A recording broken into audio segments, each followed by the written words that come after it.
émission.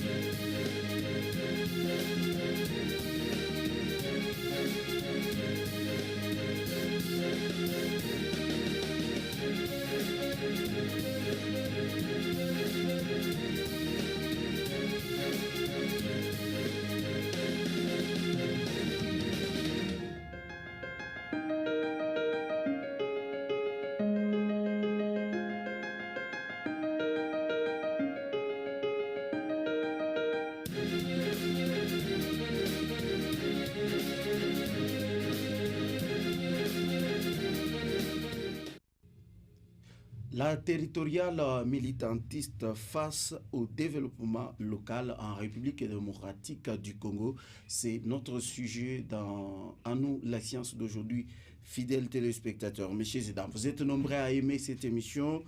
Aujourd'hui, nous allons partager cette thématique avec un invité habitué de ce plateau. Il s'agit bel et bien du professeur Yavo Moussolo, qui est avec nous sur ce plateau, à qui j'ai dit bienvenue, monsieur le professeur. Merci et bonsoir. Voilà, vous êtes aussi docteur en sciences politiques et administratives de l'université de l'ICASI. Vous êtes expert en management et gouvernance de l'administration territoriale, aussi consultant dans les projets de développement local des entités décentralisées et professeur d'université, comme je venais de dire. Prof, nous allons parler, ça fait depuis que l'année a commencé, bonne année. Merci à vous autant. 2026 a commencé, on est toujours en super forme, on loue ces bons dieux qui nous gardent et qui continuent à nous garder. Merci. Alors avec vous, nous allons parler sur cette thématique. Alors je m'en vais déjà vous poser la question. Lorsqu'on parle de la territoriale, on entend toujours la petite territoriale. La petite territoriale, c'est un concept qui semble échapper à certains communs des mortels. Mais en suivant cette émission, ils peuvent avoir déjà une idée. Lorsque nous parlons de la territoriale militantiste et le développement local en RDC, comment vous définissez la territoriale? Merci, M. Bigas, pour cette préoccupation. Si. La territoriale, c'est l'ensemble ou les différentes subdivisions géographiques qui comportent les différentes entités territoriales décentralisées qui ont été mises sur pied pour le bien-être de la population. C'est-à-dire le pouvoir central s'est désengagé sur certaines matières qui sont dévolues du pouvoir central, mais qui ont été transférées à la communauté locale. En résumé, de manière simple, pour que je me fasse comprendre auprès de la population, c'est de cette manière que nous pouvons définir la territoriale. Alors, nous parlons de la territoriale militantiste et développement local. Alors, comment vous définissez la territoriale militantiste? La territoriale militantiste, comme nous l'avons souligné, a une connotation péjorative.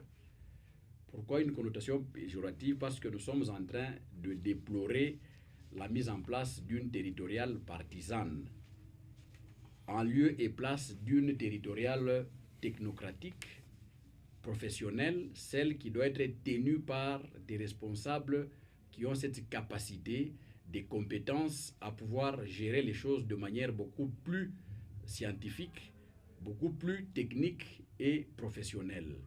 Mais la territoriale militantiste, c'est celle qui est prise en charge par des personnes qui se sont engagées à soutenir les dirigeants et en contrepartie ou en revanche, ceux qui détiennent le pouvoir leur accordent des faveurs, des privilèges et des avantages en termes d'argent et des postes.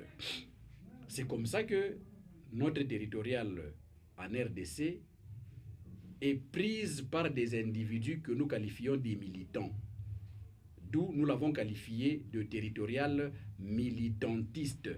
Ce sont des militants. Ce ne sont pas des professionnels. Ce ne sont pas des gens qui sont outillés qui détiennent une certaine professionnalisation pour gérer la territoriale. Ils sont issus des origines différentes sur le plan politique, sur le plan social. Est-ce que vous voulez dire que les militants n'ont pas droit de gérer la territoriale ou d'accéder? Bien sûr, mais le fait qu'on leur attribue cette territoriale en échange du soutien apporté aux dirigeants, c'est là où il y a un problème. Il y a maintenant un principe de redevabilité qui se crée, qui s'établit entre ceux qui sont les tenants du pouvoir et ceux à qui on confie des responsabilités. Maintenant, la conséquence, c'est laquelle? Plutôt que ces gens puissent mettre sur pied une territoriale, comme je venais de le dire, professionnelle, on a mis une territoriale partisane. Donc, ils deviennent plus redevables à l'égard des gens qui leur ont confié le pouvoir, c'est-à-dire le pouvoir central à Kinshasa, qu'au peuple. C'est comme ça que vous allez constater que dans la plupart des cas, dans des ETD, il manque de l'eau, il n'y a pas le courant, il n'y a pas les routes, il n'y a pas des salles de sport, il n'y a pas de loisirs, il manque de tout, on ne sait pas évacuer les immondices, il y a le problème de pollution, il y a tout un tas de problèmes. Et quand les citoyens recourent à leurs autorités locales, le maire, les différents bourgmestres, les chefs secteurs, ces derniers sont plus tournés vers Kinshasa qu'aux problèmes ou préoccupations de la population, puisqu'ils n'ont aucun compte à rendre vis-à-vis de la population, étant donné d'abord, il y a eu la violation de la loi sur la décentralisation en termes des élections. Donc ce sont des gens qui ne sont pas l'émanation de la volonté du peuple. Ils ont été désignés, choisis, nommés par le pouvoir central. Donc, ils ont des comptes à rendre aux gens qui les ont mis là où ils sont. D'où l'argent qui pouvait être destiné au développement local est réaffecté à Kinshasa pour qu'ils soient maintenus dans leurs différents postes. Et dans l'entretemps, ceux-là qui sont censés bénéficier des privilèges de cette décentralisation sont bloqués. Alors, prof, lorsque nous parlons du développement local, est-ce que quelque part, ce n'est pas parce qu'il y a l'organe qui est censé faire le travail de suivi et de contrôle, cet organe a perdu son pouvoir? Ce n'est pas parce qu'on a été nommé ou recommandé par Kinshasa que vous êtes intouchable, mais si on avait des organes capables de contrôler, de sanctionner, et les gens pouvaient bien se comporter, peut-être travailler pour les bénéfices du développement local. Vous avez raison, mais ce qu'il faut souligner fondamentalement, c'est le fait que la territoriale militantiste a littéralement entravé le développement local. Pourquoi? Parce que la RDC est un État dont la superficie équivaut à l'Europe occidentale. Donc, il y a certains pays qui font partie de la RDC en termes de superficie, qui peuvent entrer dans notre pays, comme le Luxembourg, la Suisse, le Royaume-Uni, la France, l'Allemagne. Ce sont des petits pays. Ce sont des petits pays. Quand nous les regroupons, tous ces pays peuvent créer notre pays, la RDC. Vous voyez un peu. Donc nous sommes un pays continent. Nous sommes le deuxième pays en termes de superficie après l'Algérie actuellement. Nous étions en troisième position. C'était d'abord l'Algérie, le Soudan ainsi que la RDC. Avec le morcellement du Soudan, aujourd'hui nous sommes restés les deux premiers pays. Il y a l'Algérie et le Congo, avec 2 345 000 km². C'est ainsi que le constituant a réfléchi à travers la constitution du 18 février 2006 à mettre sur pied une nouvelle politique publique qui est la décentralisation, une manière de rapprocher les dirigeants des dirigés, les citoyens, donc la base, pour que certains problèmes, certains soucis, certaines préoccupations de la population puissent être résolus de manière prompte au niveau de la base. Oui. C'est l'unique motif pour lequel il a été mis sur pied cette décentralisation.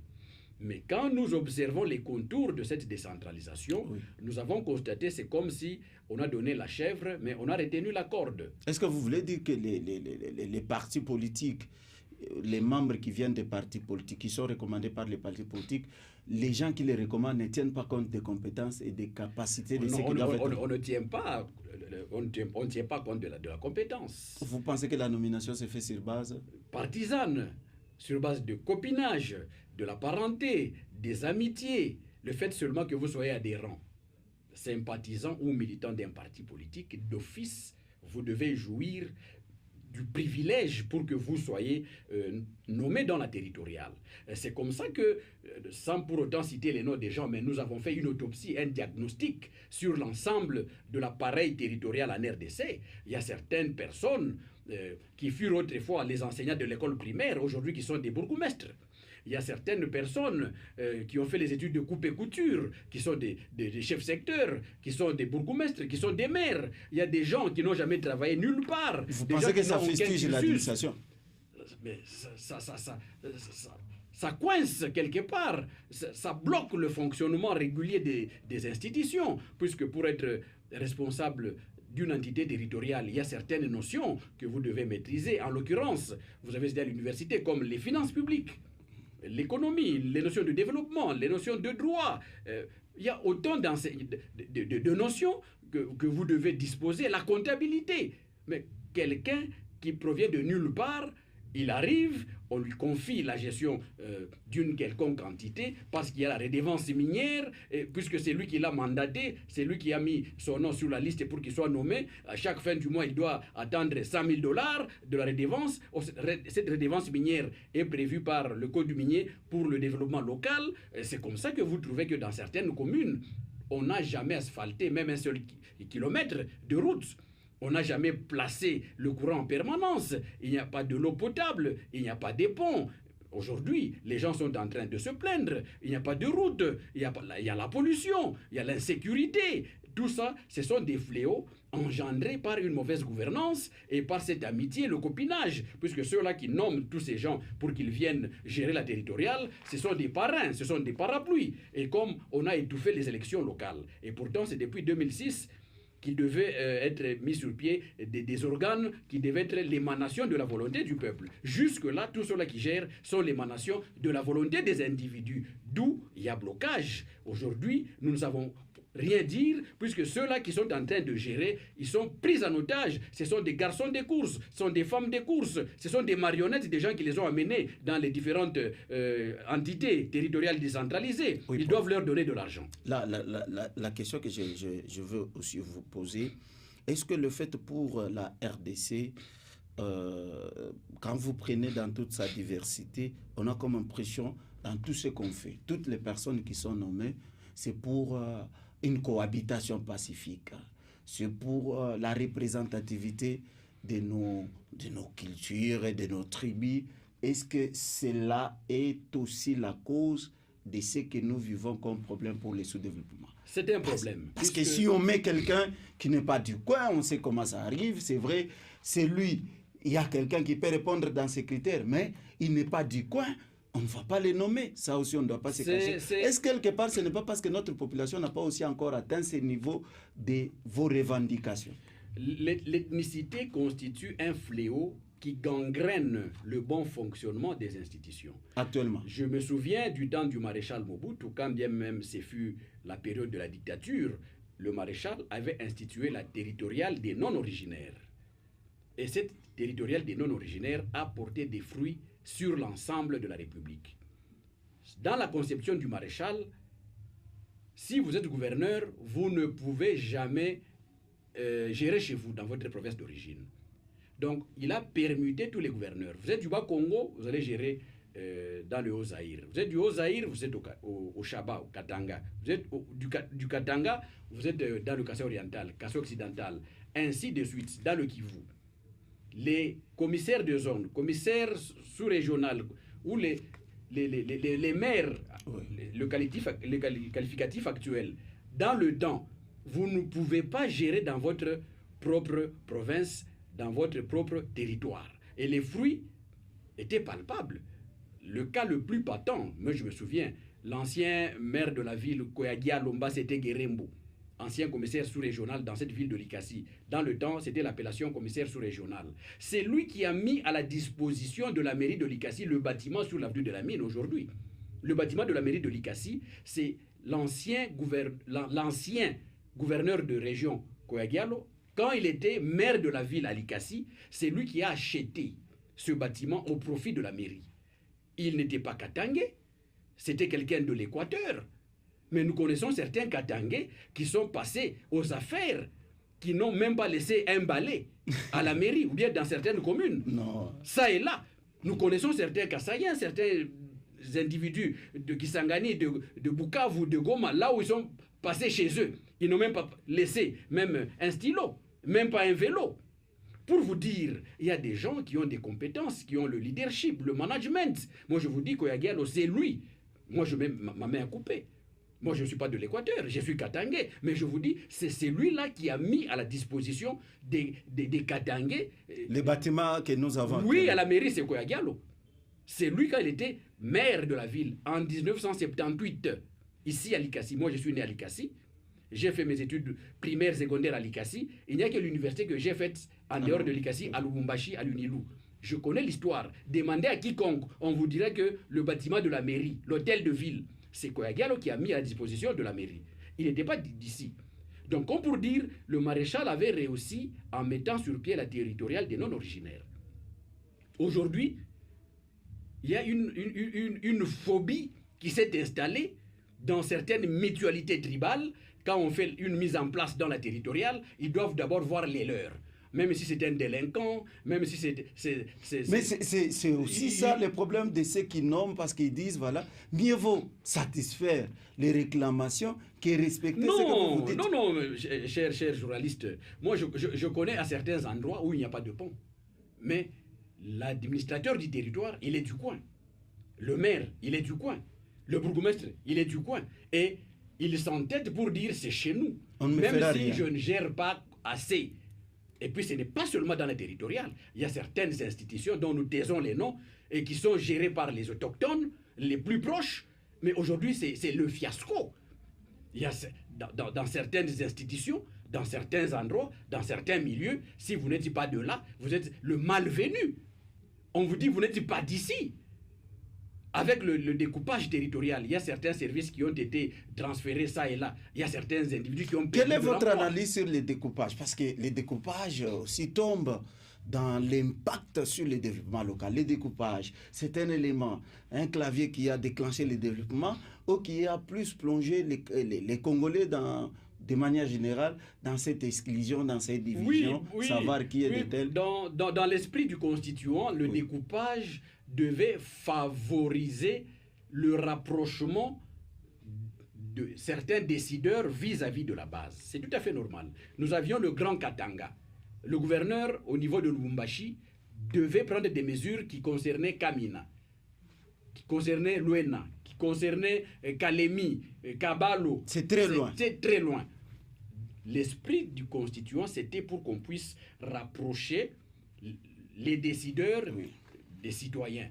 C'est comme ça qu'aujourd'hui, dans le nord du Katanga, il y a un gouverneur à Kamina, un gouverneur à Kolwezi, à Lubumbashi, à Kalemi. Une façon de rapprocher la population et d'assurer le développement.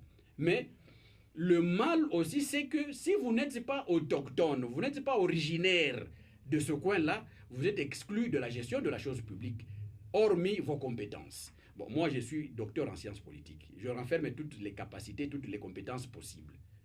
Je suis du Lualaba. Je n'ai pas honte de le dire.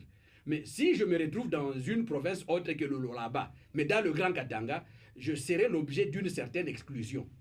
Je serai marginalisé. On me dira, vous devez aller chez vous dans le Lualaba pour diriger.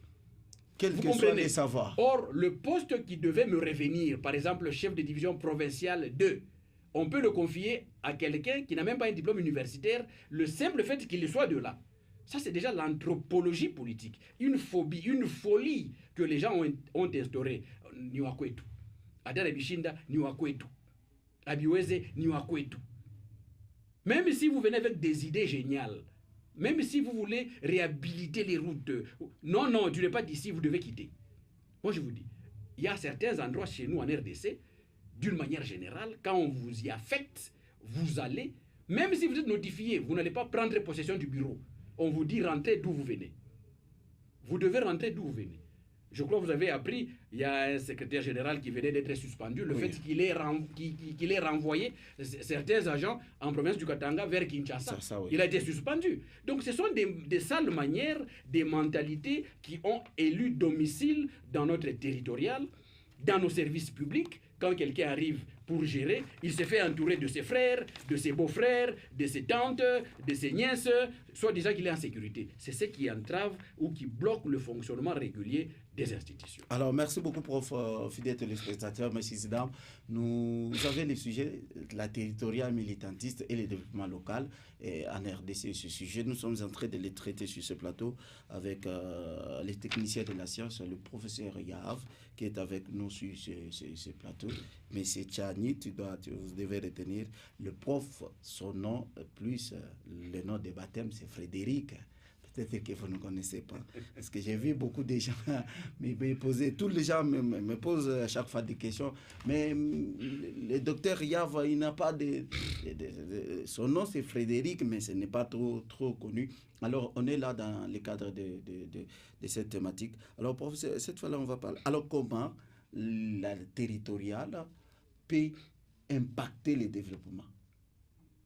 Est-ce qu'il y a possibilité d'espérer la territoriale militantiste peut aboutir à un développement? Bon, avant d'en arriver là, je souhaiterais que je fasse comprendre à nos téléspectateurs l'évolution et la politisation de notre territorial depuis la Première République. Allez-y. Ce qu'il faut noter, c'est que la politisation de notre territorial n'est pas un fait nouveau.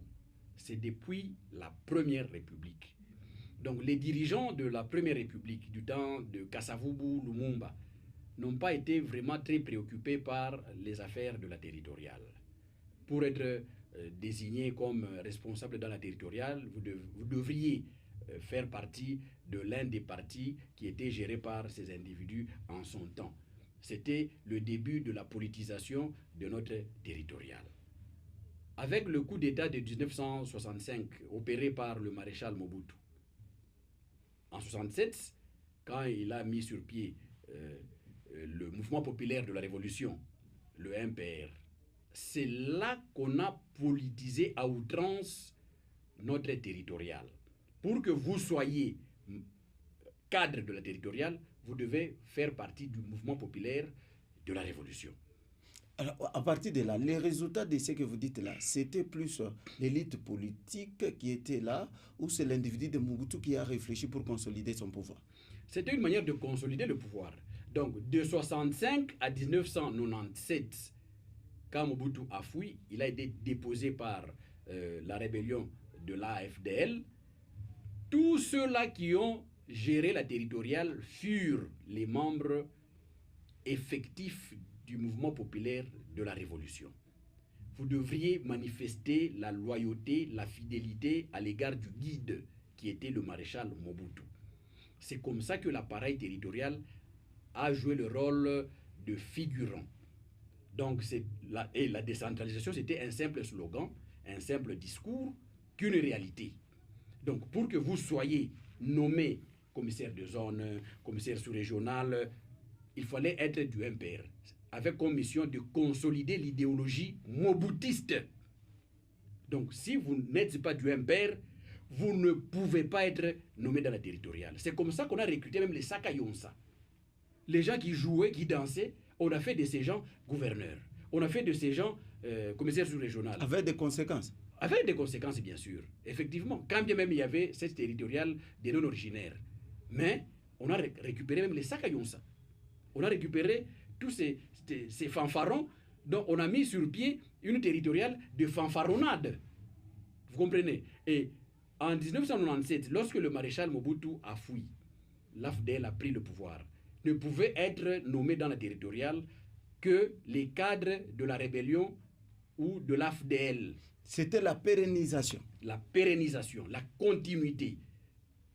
On a récupéré tous ces gens qui avaient l'idéologie kabyliste, qui sont arrivés aux affaires en 1997. On a fait d'eux des responsables de la territoriale.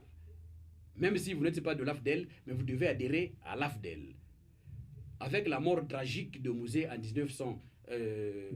2001, le cercle restreint, le précaré du pouvoir de son père a coopté Joseph Kabila comme président.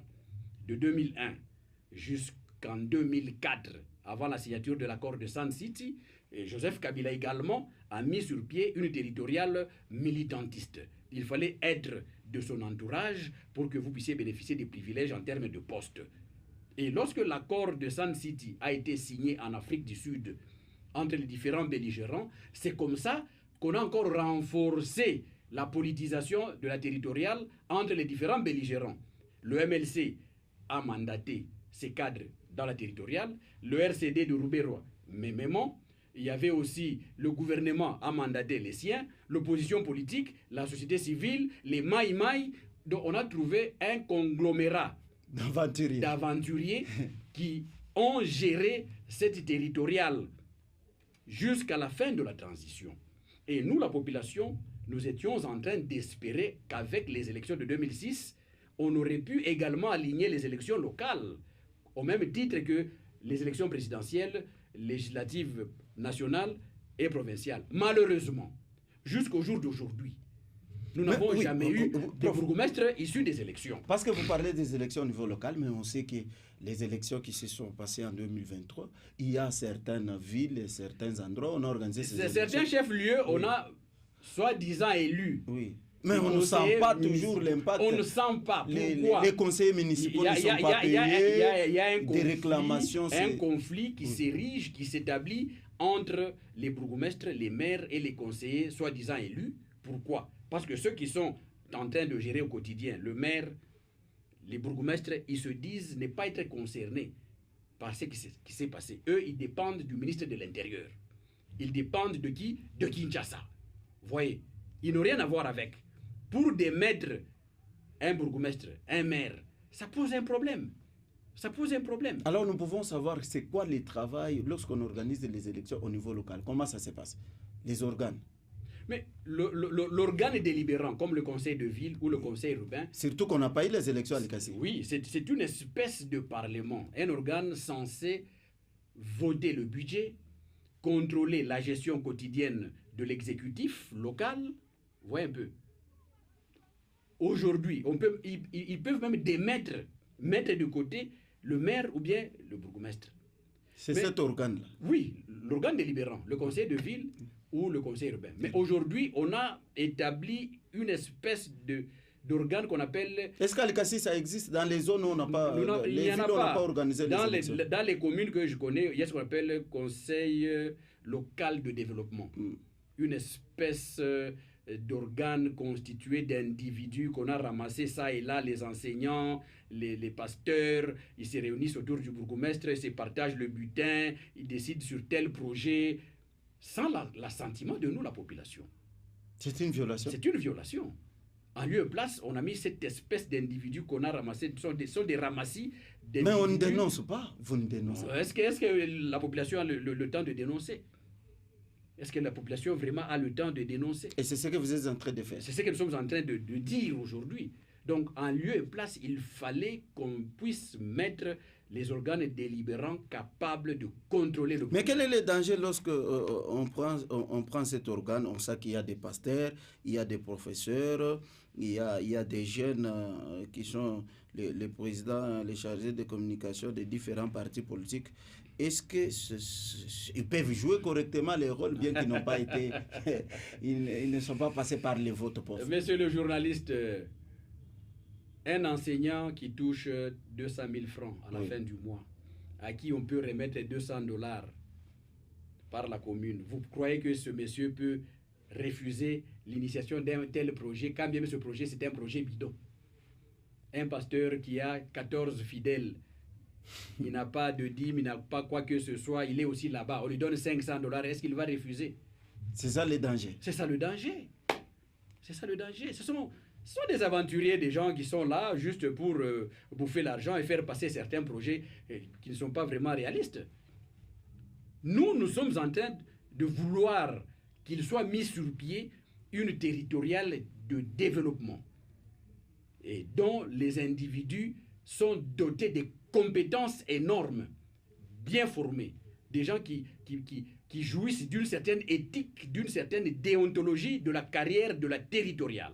Pas nous amener des individus qui n'ont aucune éthique, qui n'ont aucune morale, qui n'ont aucune déontologie, qui ne connaissent rien. C'est à peine que quelqu'un touche le signataire, quelqu'un qui ne sait même pas faire les annotations. Vous voyez vous-même, le bilan, il est catastrophique. Certaines communes, on n'a jamais asphalté même un seul kilomètre. Il n'y a pas l'éclairage public. C'est parce qu'il n'y a pas l'argent ou c'est parce que la volonté... L'argent, il y en a. Le code minier a établi des mécanismes pour la perception des millions de dollars. Moi, je suis expert en décentralisation. Quand j'étais en train de mener mes recherches pour élaborer ma thèse de doctorat, j'ai fait plusieurs descentes dans les communes. J'ai voulu savoir quel est leur budget. Jusqu'au moment où je parle en face de vous, il ne m'a jamais été remis le budget de la commune ou des communes. On me dit que c'est un secret d'État. Vous ne pouvez pas faire du budget un secret d'État. Le budget doit être porté à la connaissance de la population parce que les gens payent. Tout le monde doit accéder aux informations. Tout le monde doit payer, doit accéder à ces informations. Et d'ailleurs, en Europe, le budget, il est affiché à la valve de la mairie ou de la commune. La population doit savoir, nous avons payé les impôts, nous avons payé les taxes, les redevances, voici le budget 2026 pour la commune de Nantes, la commune de Bruxelles. C'est leur droit.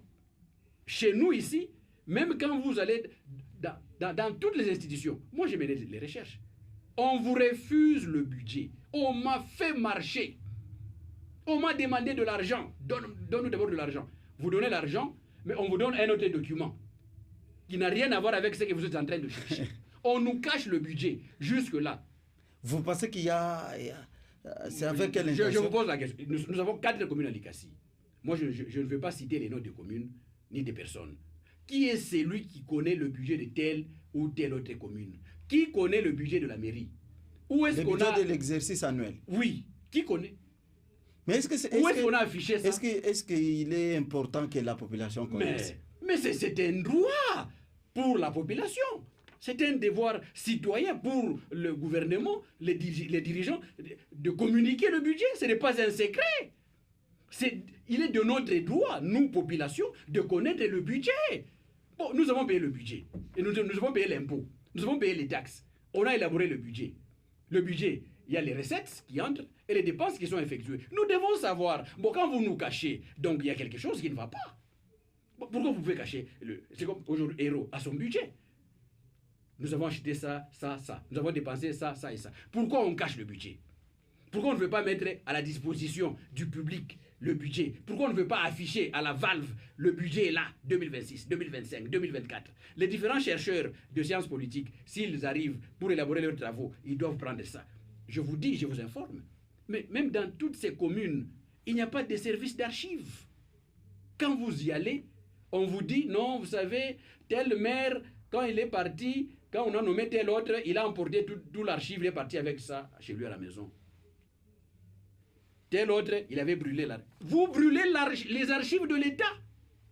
Vous détruisez les archives de l'État en violation du chronogramme. Vous emportez les archives de l'État parce que vous avez été un mauvais gestionnaire. Dans certains bureaux... C'est de manière intentionnelle. Intentionnelle. Dans certains services, dans certaines entités territoriales, il n'y a même pas un bureau d'archives. Vous arrivez comme ça, c'est vide. Chaque bourgmestre, quand il part, il emporte les archives, il part avec. Parce qu'il sait qu'il a déjà laissé des squelettes derrière lui. Alors, messieurs et dames, vous êtes nombreux à nous écrire dans cette émission. Nous sommes en train de recevoir le professeur Yav Moussolo qui est avec nous sur ce plateau. Avec lui, nous sommes en train de... Vous pouvez nous écrire, nous allons poser vos questions. Vous avez des questions à poser au prof en rapport avec notre sujet.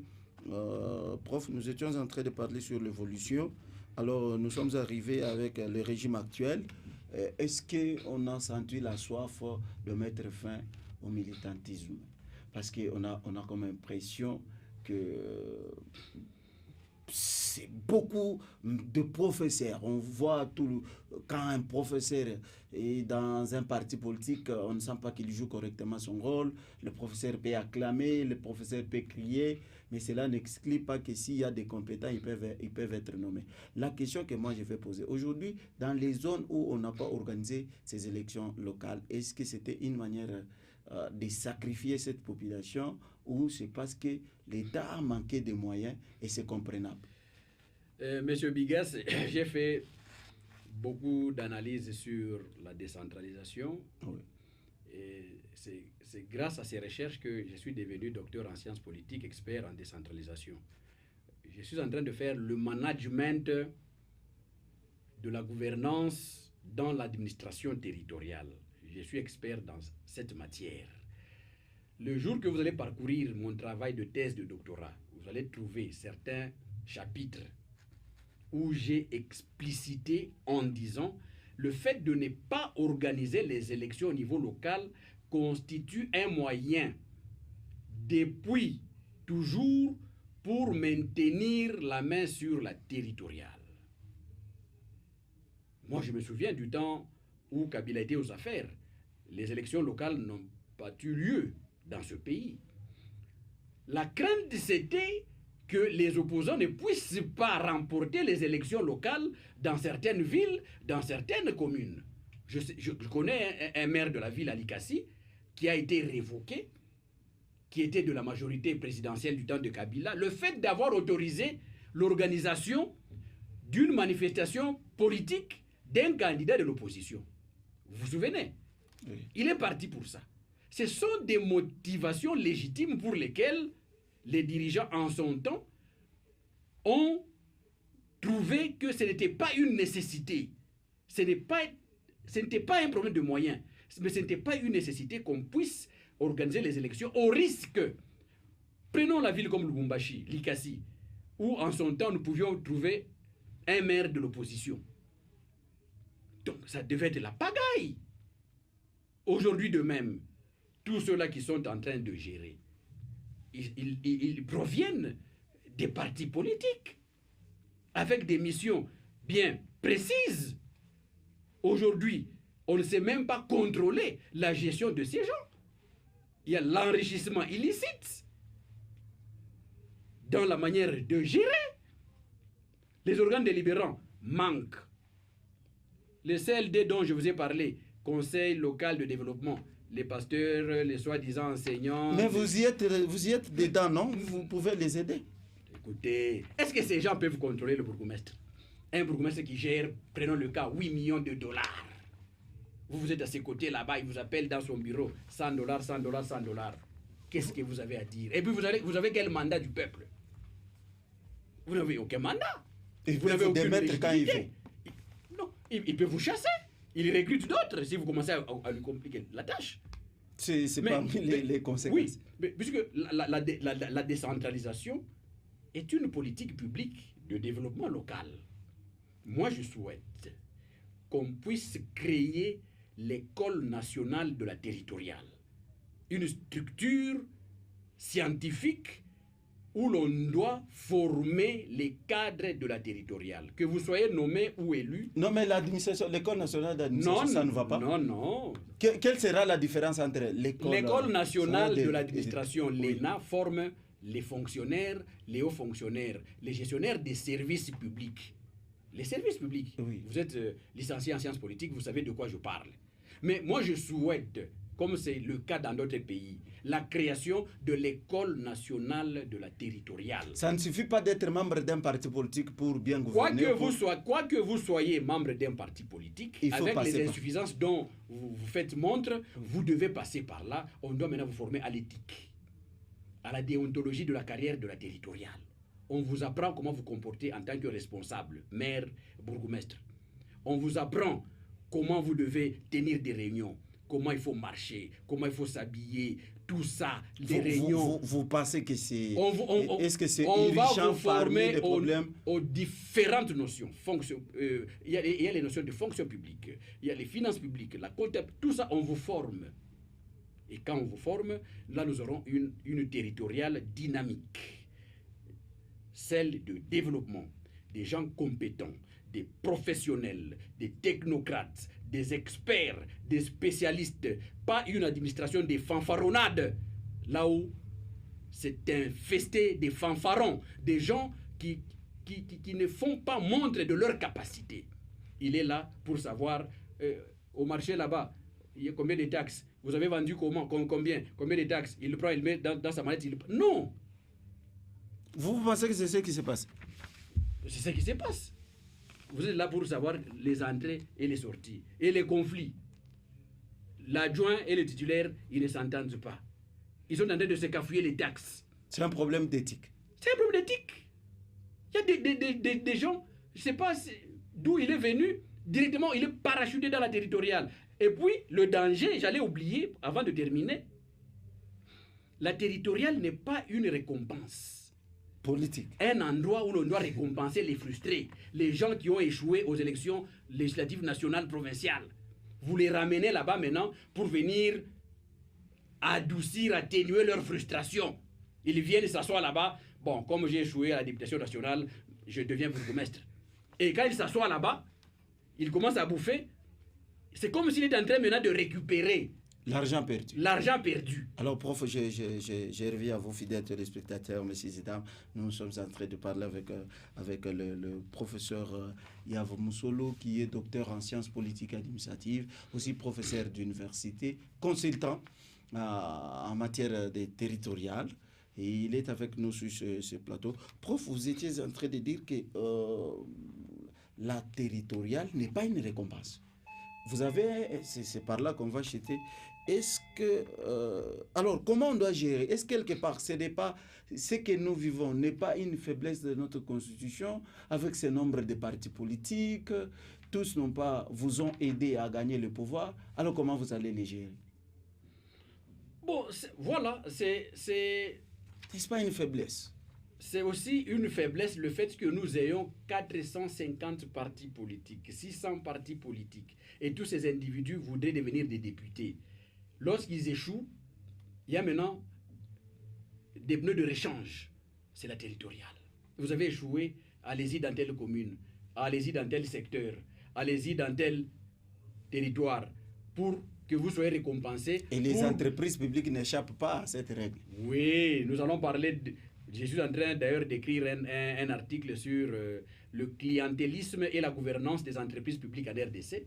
Nous allons en parler prochainement sur la manière dont les entreprises publiques sont également prises en otage par les politiques comme des instruments de récompense au nom des mandataires pour prendre l'argent du portefeuille de l'État et financer les élections, donner aux parrains qui sont à Kinshasa, et on est en train d'affaiblir les entreprises. C'est parmi les éléments qui ont fait chuter les entreprises en RDC. Effectivement, je suis déjà à la fin de la rédaction de cette En tout cas, nous sommes impatients avec nos téléspectateurs pour vous recevoir cette fois-là avec cette thématique. Nous sommes arrivés à la fin avec cette émission. Nous disons merci à Tchanika Tamba qui est derrière la caméra. Merci au DT Gloire qui a fait tout pour la réalisation et la réussite totale de cette émission. C'était pour moi un plaisir de vous le présenter, de recevoir le prof Yav à qui nous disons à très prochain rendez-vous. Merci, merci. Merci. Restez en compagnie d'Héros Télévision. Les bonnes choses, c'est toujours ici chez nous. Moi, je vous dis au revoir.